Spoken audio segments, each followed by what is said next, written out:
Mart's going to replace the repair business, and that's a dollar volume that could be from $50,000 to $90,000 a month in sales.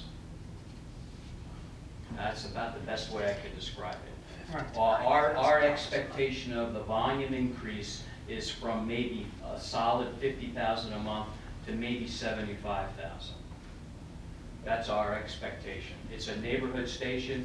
It's going to draw from the college and from the local residents. We have to be competitive. We have to be aware of what's going on the way to Red Bank, what's going on 34 with the next new Wawa or Quick Check or whatever. So it's you know, obviously if we put the price down to $1.79 today, we could stop traffic throughout the entire town. But we can't do that. We have to pay the taxes. We have to make a living. So I think your price around $225, $229. So the BP down 34 is $223 today, going south through Colts Neck. So not much is going to change relative to, and my numbers really stack up pretty well with John Ray's traffic numbers. They're very consistent in what's going to be the end result. What's going to be different is we're going to be very consistent. We're not going to close at 1 or 2 o'clock on Sunday if it's raining or there's not much traffic. We're going to be open until 9 or 10 o'clock on Sunday night, and everybody's going to be able to count on that. And everybody's going to be able to count on getting up and leaving at 5:45 and stopping for gas and coffee, because we'll be there at 6 o'clock. Thank you. Any other questions from the board? Michael, do you have more witnesses after these two? That completes our direct testimony. Okay, professionals, do you have any questions for these two witnesses? Okay, it's 9:45. All right, we'll open it up to the public for, you might as well stand up, come back again, because there's probably questions that the public, not only from what your testimony was from tonight, but from last time too. So we'll do the public, and then after we finish this session, then we will open it up to the board for discussion. We'll have to, give them our opinion about brick or not brick around the columns, and then we can open it up to the public for questions on any of the witnesses that testified up to now. And then when that part is done, we will then open it up to comments. And then after comments, we'll have board discussion and probably a vote. Hopefully that can get done within a half an hour. Okay, so, public, questions? Come on up, sir.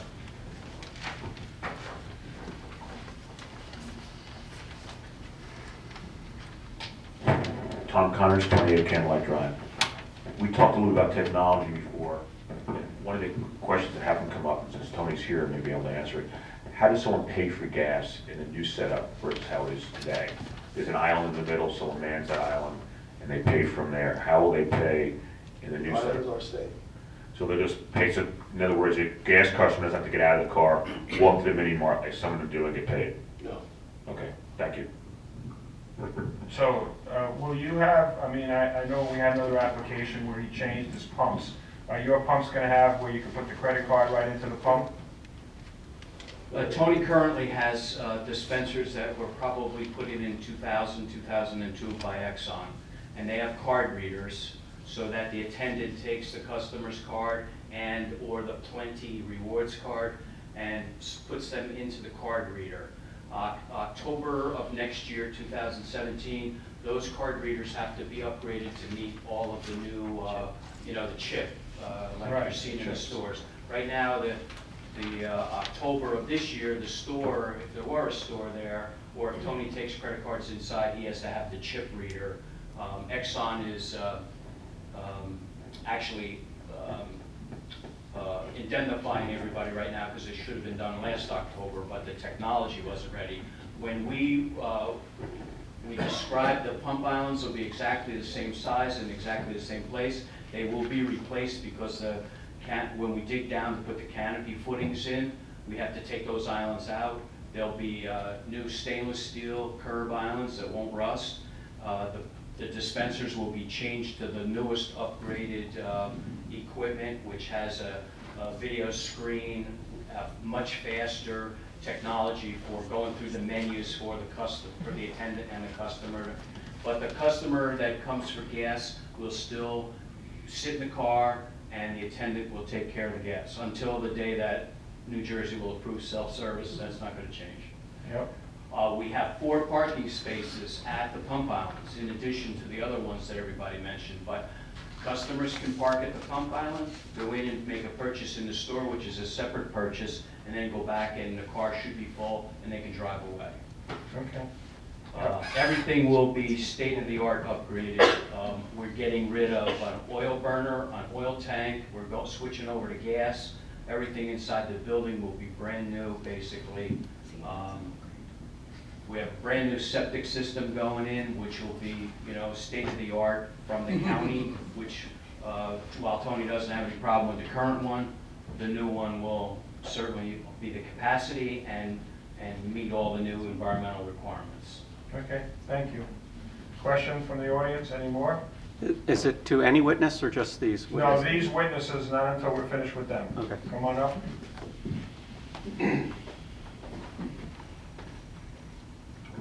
Jay Yanello, 18 Lathrop Drive.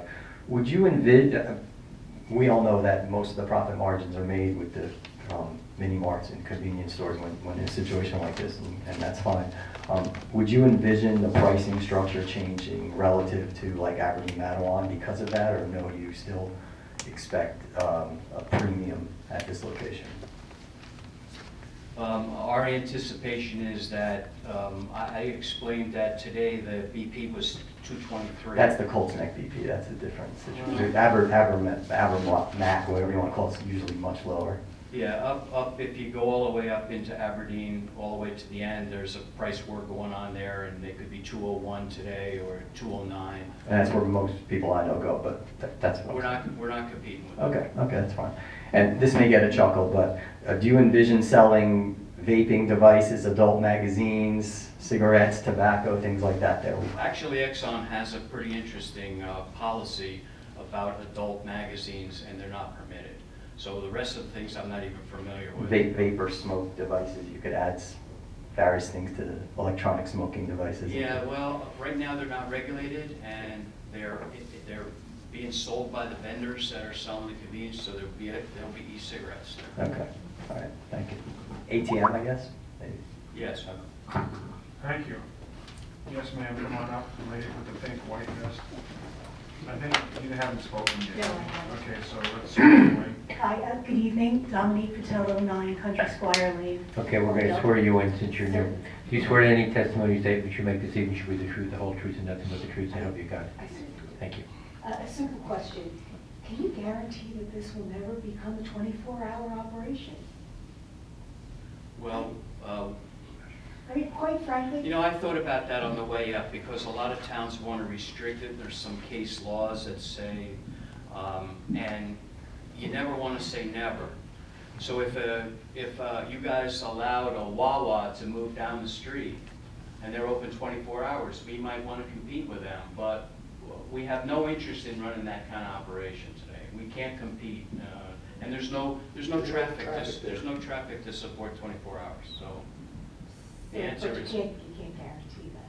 Can you guarantee anything? No, but I can tell you that if I was in your shoes, I would have. I don't want to- I I don't would have want- it go through, I'd flip it and sell it, and somebody can come in and. Yeah, I don't want you and- for a second to think still it's have going to to be get through 24 that. hours. So, we just, I don't know how to answer it any better than we have no interest in doing that. Okay, so you have no interest, but you really can't give me an answer, and that's fair, I understand.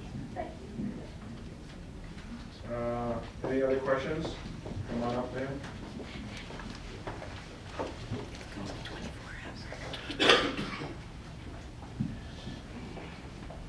Francine Campus, 2 Country Squire Lane, Helen.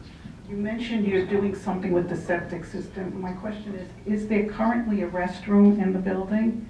And if not, are you going to put one in? There are currently 2 restrooms. They're outside access only, and we're converting the 2 restrooms to one handicap accessible indoor, inside, so that when you put the doors inside, everybody's accountable for what goes on in the restroom. When they're outside, the doors are on the far end of the building, nobody knows what goes on out there. When the drug paraphernalia and all this stuff, the restrooms inside, the cashier's right there, checking everybody going in and out. So it's a much improved situation. Any other questions? I just have a quick follow-up. It's a good one. All right, come on.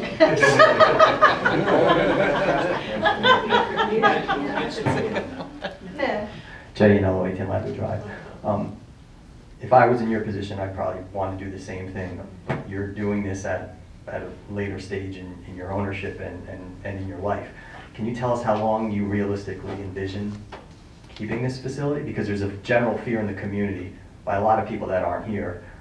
Many of which This is irrelevant. many of which are your customers. No, the question is, how long do you envision you owning this? I object. Why do you object to it? The community fears that he will do this because he's known in the community and sell it. It's not relevant. But isn't that his prerogative? Yeah, it's called capitalism. It's called what? Capitalism. There's no bearing on it, whether he owns it for one day or. The fear is he's known in the community, he's known by some of the township committee members who are curiously here often. So the fear is he will get this project done, change the village, and then sell it at some point. Okay, thank you for your question.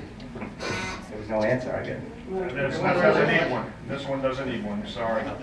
Okay, I don't think there's any more questions. I didn't see any hands go up.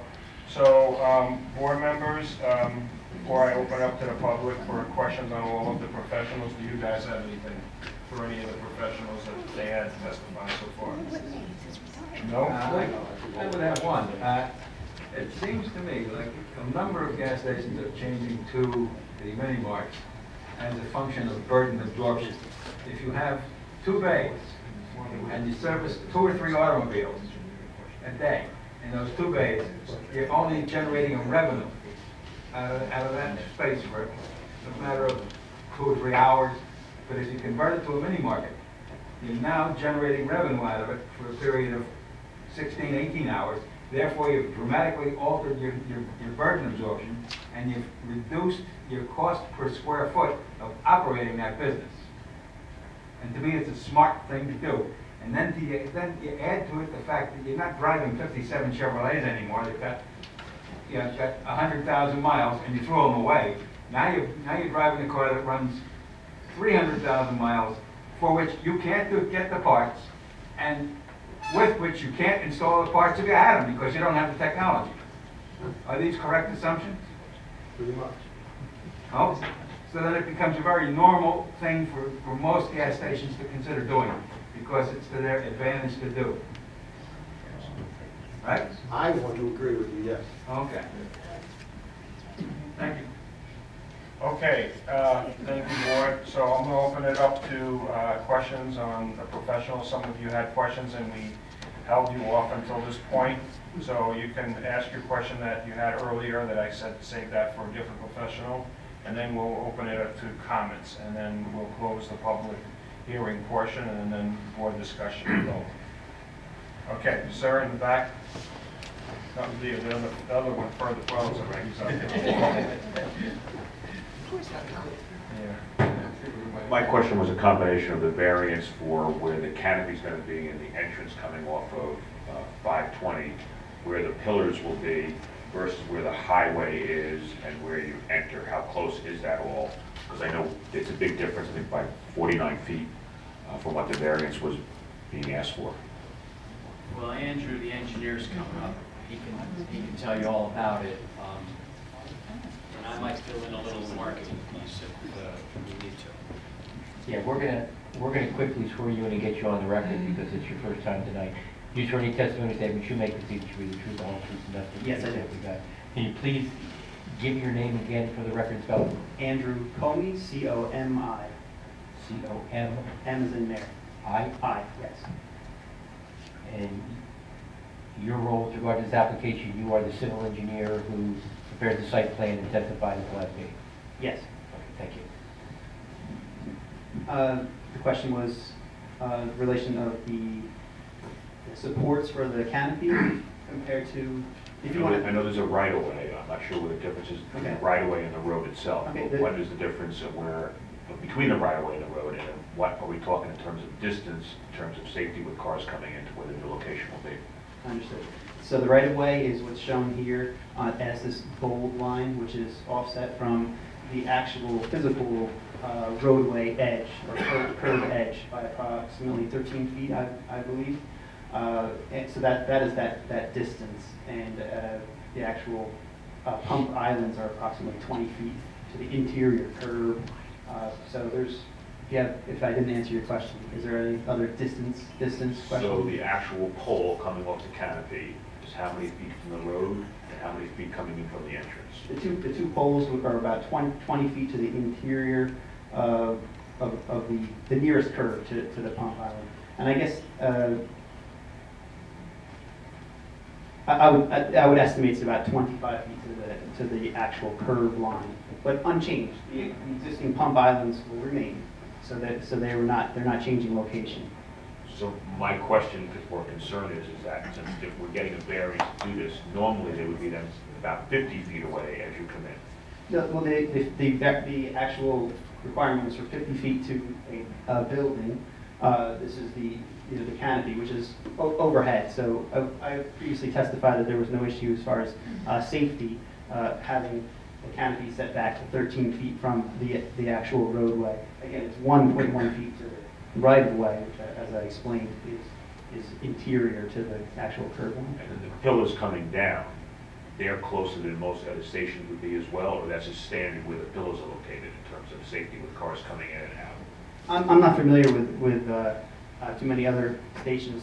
The distance or setbacks, but as previously testified, they're all different. So perhaps Carl could answer as far as.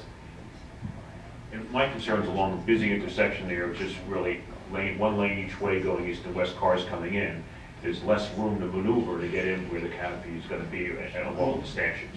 Well, there's actually really this site is very unique in several ways that everybody's talked about. We have a full lane of almost 12 feet on each side before the pump island. So the pump island's 4 feet wide.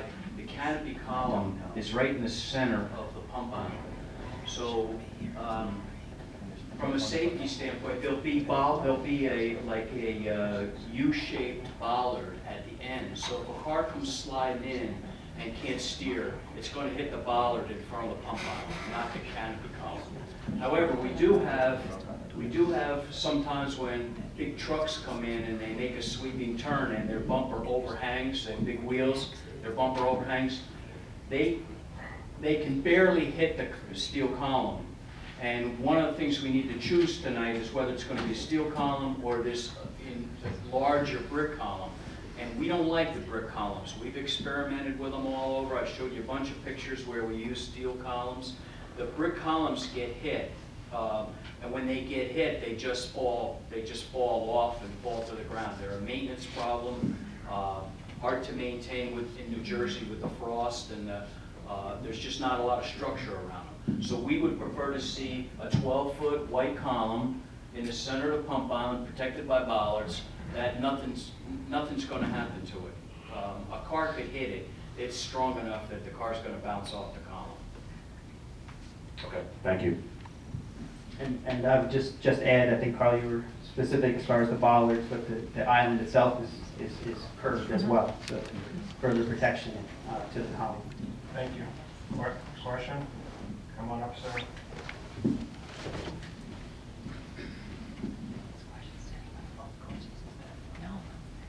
Michael Rapport, Four Wheeler Road. I'd like to follow up with the traffic engineer about a statement made by the planner regarding the safety of the property, the traffic safety improving as a result of this innovation. Can you make a statement relative to that? Absolutely. I think the closure of that center curb cut is very instrumental and very significant in improving traffic safety. We just had a big discussion about access to the pump islands and the canopy supports. And that curb cut is right where that canopy and those canopy supports are going to be. that curb cut is being removed. I do think that's a significant improvement.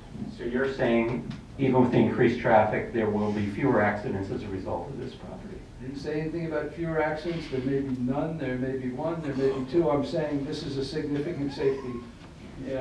I would think that a safety improvement would be reduction in accidents. Well, certainly, taking that curb cut out has the potential to reduce accidents. Let's put it that way. Thank you. Any other questions? Come on up, ma'am.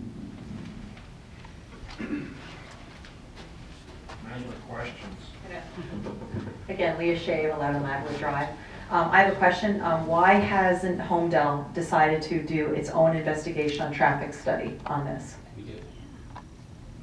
These are our board professionals. They represent us in the matter, so they review every document that's presented by the applicant, and they make comments, and there's reports that were given. But Bob, you can answer that question for her. He's our professional engineer. Yes, we did review Mr. Ray's report. We reviewed the methodology and his assumptions and conclusions, and we agree with the way his methodology and the way that he presented his report. Okay, but And the testimony that was given tonight just reinforced that conclusion.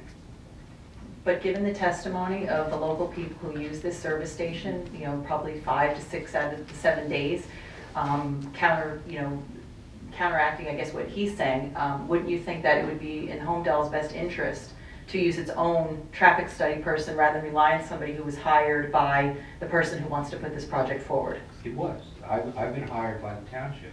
Yeah, but you said you reviewed his analysis rather than come to your own conclusions. No, our conclusions are based on my review of his report. If I did not agree with his report, I would have mentioned that. I would have had comments that I would question his methodology or his conclusions. When we reviewed it, we did not see that. And we also have a report from the traffic safety officer on this application, and he had no comments. Traffic safety officer of Homedale Of Police Homedale Department. Township. He has no comment. So basically what that tells me also is that he looked at Mr. Ray's report and he agrees with it. Okay. I'm also looking at, too, my other question is about the traffic within the designated area there, too. How many studies were performed on gas stations that only had one island? Because I do know most of the gas stations, there's 2 islands where you have a choice of pulling up. Question. That was my question. There was a question in there. How many gas stations with one island were performed in this study that were on a significant corner? Thank you. I don't even know the nature of how many. There's only one island in this. Understood, and I've done a lot of traffic studies for gas stations with 1 island, with 2 islands, with 4 islands. Mhm.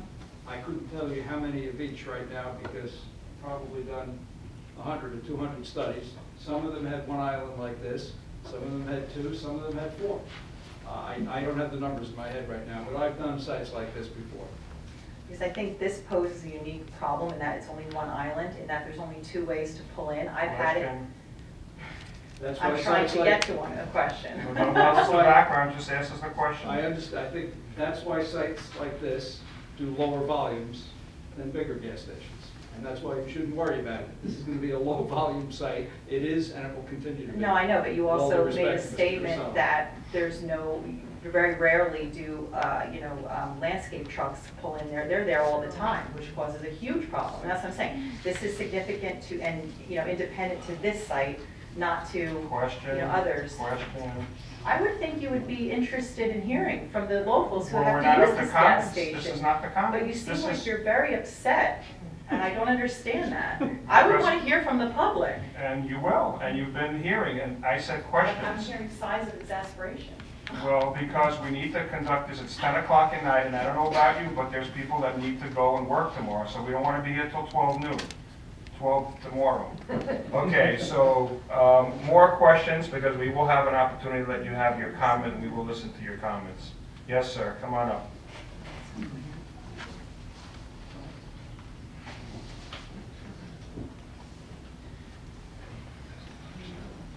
going to swear you in, sir. Yes, Larry M. Smith. Good evening. Blue Hill Drive in Homedale. You swear any testimony that you make this evening, that should be the truth, the whole truth, and nothing but the truth, that help you God? Yes. For the traffic engineer, you said, as I understood you, you shoot for a very bad short-term memory, but you said that there were some 30, estimated increased traffic of 30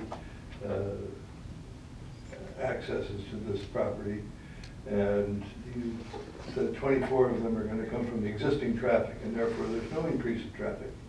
However, the thing you didn't say is those 24 are from existing traffic flowing in a road that's very heavily traveled at the peak hours, pain in the neck, and every one of them is going to mean somebody's going to slow down, and right there at the traffic light there's going to be difficulties because they're going to have to slow down to enter, and when they come out they're going to be waiting and come out, and it becomes a very difficult situation. Is there a question in there somewhere? Yes. Will you agree that's going to be the biggest problem with this site, traffic? Well, that was an easy one to answer. No, I don't agree with the assessment the gentleman made, and it wasn't 30 cars, it was 20 to 25 additional customers, of which 2/3 would be passed by traffic. Thank you. That's just the way they operate. Thank you. Gas stations. Any other questions from the public? Okay, we're going to go to the comment section. I will allow a 1-minute comment from you on this project, and we'll take persons one at a time to come up. Come on up. 1 minute. Yep, I don't know how much more you want than 1 minute. The comment is to the committee. I don't think the committee can vote on this in good faith without a traffic study done there by this town, considering Brookdale peak hours and CBA peak hours. Yeah. And I'm really surprised, if I sound political, Tom, I'm sorry, I'm really surprised at the township committee presence, including a pending member possibly, of 3 people at this meeting, 1 at the last meeting, when there's this massive natural gas project proposed on Homedale Road and they're not there. So there's a curious interest within this town for this project, including what seems to be a strong passion from many of you for this project. And I'm getting objections when I ask if the gentleman will be considering selling this in a few years. I just think this is a very curious situation here, and I think in good faith, we need to have some real studies during peak times and really consider what's going on in this room when, again, there's a strong township committee presence here versus a massive project when there's no interest. Thank you. Thank you. Other comments from the audience? Come on up, ma'am in the front row.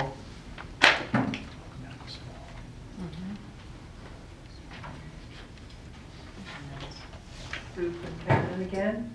My only comment to the whole thing is, just from using this facility numerous times during the week, and the number of cars and trucks and utility vans and things in there, I think the property is too small for what this is calling for.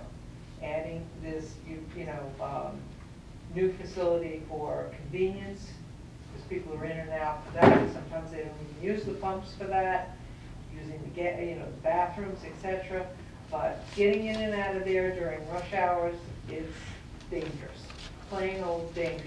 If the place was larger, I could understand it, but I think the property is way too small for what is being presented here for safety reasons. Thank you for your comments. Come on, ma'am.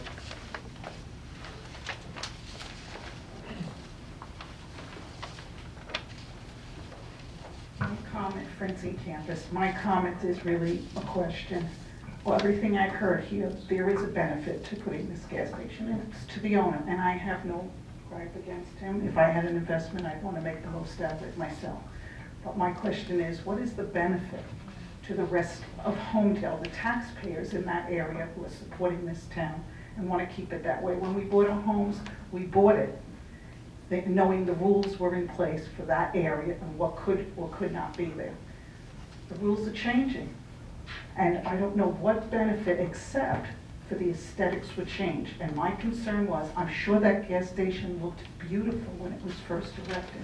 Now look at it. I can't imagine what a mini mart that's not taken care of is gonna look like. Trash, garbage cans, signs maybe not kept up, and traffic and everything there.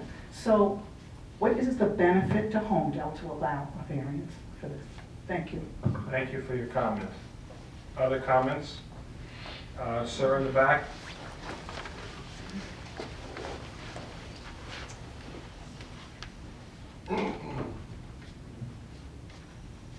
Michael Rapport, 4 Willow Road. I have concerns about the number of variances requested, addition of a convenience store, relaxation of minimum distances of structures and signs from right-of-ways, including a canopy that's 1 foot from the right-of-way instead of 50 feet, front and rear lighting exceeding maximum allowable levels, relief from installation of screening plants and shade trees, and the applicant is also seeking other variances without additional public notice. Justification for most of these variance requests was that the violations already exist and there's insufficient space to comply. Zoning ordinances are put in place to enforce pleasing, sensible, and safe design. The fact that so many variances are requested indicates that this property is too small to support the proposed renovation. Further, we lose a service station that serves employees of local businesses and homes within walking distance. Thank you. Thank you for your comment. Next, come on up, sir.